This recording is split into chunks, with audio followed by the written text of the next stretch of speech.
Ubadah itu adalah seorang yang sangat cerdas. Jadi beliau itu Allah berikan kelebihan dari segi intelektualnya, ya. Beliau adalah orang yang sangat cerdas, ya. Tapi kekurangan beliau cuma satu, ya, yakni beliau itu tidak punya jenggot, ya. Jenggotnya itu, jenggotnya apa? Dagunya itu bersih, tidak ada jenggot sama sekali, ya. Tapi beliau adalah orang yang sangat cerdas dan beliau adalah orang yang sangat beriman kepada Allah dan Rasul.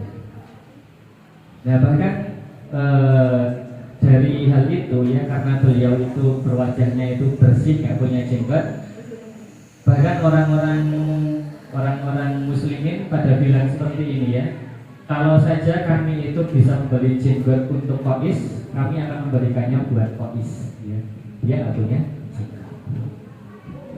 Nah Qais ini dia adalah seorang yang mempunyai otak yang cemerlang, otak yang cerdik, bahkan bisa dikatakan sebagai orang yang licik, ya. Saking dia itu pinternya dan dia pandai berkilah, ya. Nah oleh karena itu, ya, karena beliau itu sangat cerdas, sangat cerdik, ya, beliau bahkan pernah berkata, ya, kalau bukan karena Islam, ya, maka aku bisa membuat makar licik yang tidak sanggup diatasi oleh orang-orang Arab. Nah itu adalah saking cerdasnya beliau, ya.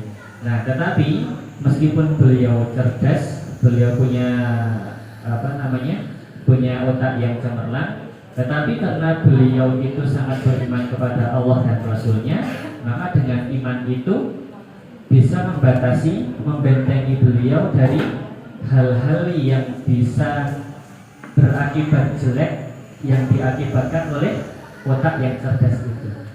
Jadi otak cerdas itu merupakan anugerah dan juga ujian, ya. Anugerahnya adalah dia punya otak yang cerdas sehingga kalau dia belajar bisa cepat masuk. Tapi ujiannya adalah dengan cerdas itu, jika tidak dibarengi dengan keimanan kepada Allah Subhanahu wa taala, maka bisa membelokkan dia ke hal-hal yang tidak baik. Nah, oleh karena itu, setiap apa yang kita dapat, ya, entah itu ganteng atau cantik, ya, entah itu tinggi atau pendek, entah itu kaya atau miskin, entah itu pinter atau enggak pinter, semua itu adalah ujian dan juga anugerah. Nah, oleh karena itu, ya, dari hal-hal itu tinggal bagaimana kita menyikapi hal itu, ya.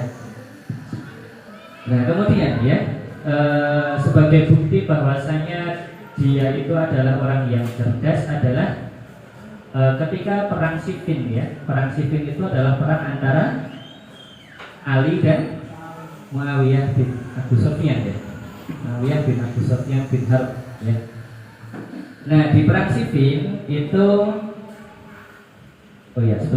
sebelumnya ketika Ali itu menjabat sebagai seorang khalifah, ya, Ali itu mengangkat Qais itu sebagai gubernur di Mesir.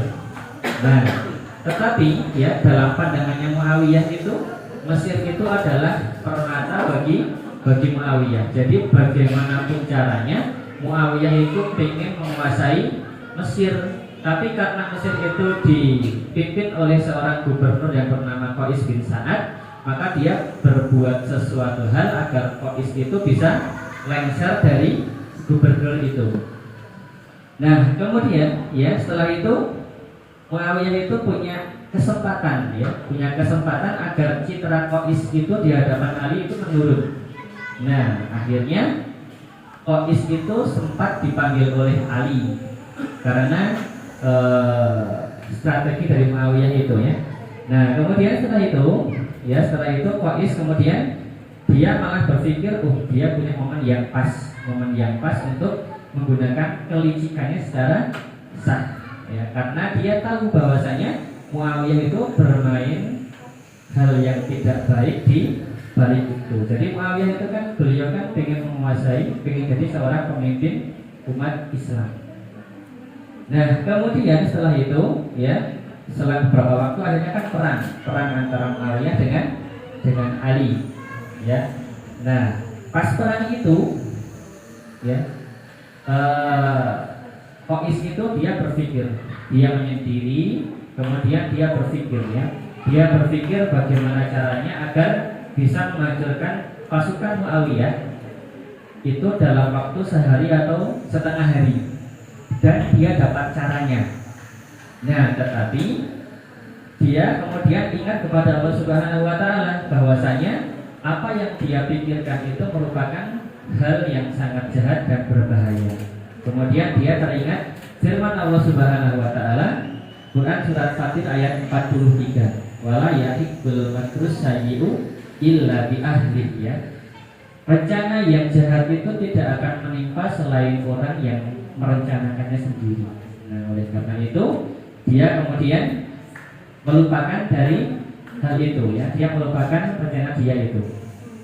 Nah, terus dia bilang ya, demi Allah, jika Muawiyah bisa mengalahkan kita, maka bukan karena kepandaian Muawiyah, tapi karena kehati-hatian dan ketakwaan kita kepada Allah Subhanahu wa taala. Cukup gitu. Nah, dari hal ini maka dapat kita ambil beberapa uswah ya, beberapa ibrah mengenai kisah dari Qais bin Sa'ad ya, bahwasanya setiap dari kita itu punya kelebihan, punya kekurangan ya. Nah, oleh karena itu bagaimana caranya kelebihan kekurangan kita itu kita jadikan sebagai bahan, sebagai cara agar kita semakin dekat kepada Allah Subhanahu wa taala. Oke, seperti itu dari kami. Yang mohon maaf jika kesalahan, kami cukupkan sekian. Wassalamualaikum warahmatullahi wabarakatuh. Assalamualaikum warahmatullahi wabarakatuh. Kami kembali